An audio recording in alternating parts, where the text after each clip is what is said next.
BJP ने बनाई नई रणनीति। मुसलमानों को लुभाने की कोशिश। क्या काम आएगी ये नई चाल?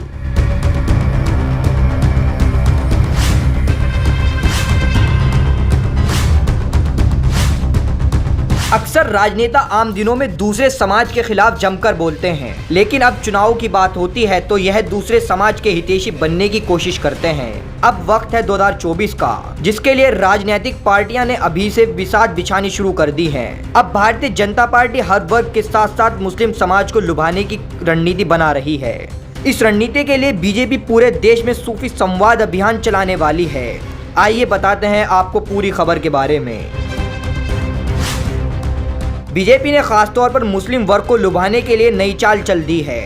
इसके लिए बीजेपी का अल्पसंख्यक मोर्चा मुस्लिम वोटरों तक पार्टी की पहुंच बढ़ाने के लिए सूफी संवाद अभियान चलाने वाला है। कहा जा रहा है यह अभियान पूरे देश में चलाया जाएगा। इस अभियान के दौरान बीजेपी के मुस्लिम नेता केंद्रीय मंत्री और राज्य मंत्री ईद के बाद कव्वाली सुनने दरगाह जाएंगे और कव्वाली के जरिए पीएम मोदी और बीजेपी की नीतियों के बारे में लोगों को बताया जाएगा और प्रचार किया जाएगा। माना जाता है कि मुस्लिम वोट बैंक बीजेपी का नहीं है। अब सूफी दरगाहों को मनाने वाले मुस्लिमों को समझाया जाएगा कि बीजेपी सरकार की सभी योजनाओं का लाभ बिना किसी भेदभाव के मुस्लिमों को दिया जा रहा है। इस योजना की शुरुआत उत्तर प्रदेश से होगी, यानी जिस राज्य के लिए कहा जाता है योगी सरकार एक समाज के खिलाफ कड़े एक्शन लेती है और अभी इस समाज को लुभाने की शुरुआत यहीं से की जाएगी। यहाँ निकाय चुनाव के बाद प्रदेश के हर शहर की मुख्य दरगाह में कार्यक्रम का आयोजन किया जाएगा।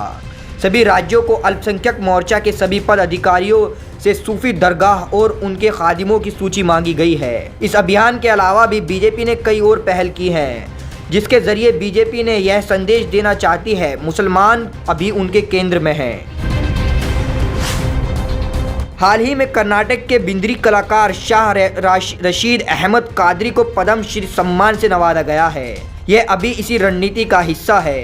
बीजेपी अब यूपी में मदरसों और इस्लामिक विद्वानों के बीच प्रधानमंत्री नरेंद्र मोदी के पास एक रेडियो संबोधन मन की बात का उर्दू अनुवाद का संकलन भी बांटे गई है।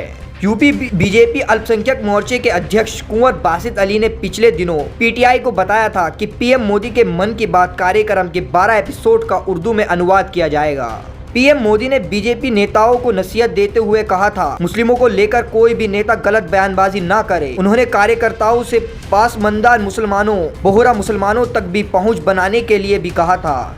बीजेपी ईद के बाद यूपी के मुस्लिम बहुल इलाकों में एक देश एक डीएनए के नाम से इस नए सम्मेलन की शुरुआत करने जा रही है। यह सम्मेलन मुजफ्फरनगर समेत पश्चिम उत्तर प्रदेश की 12 जगह होगा। लेकिन अब देखना ये होगा बीजेपी का नया पैंतरा मुस्लिमों को कितना लुभाता है। इस खबर में फिलहाल इतना ही। Bureau report the Kantap.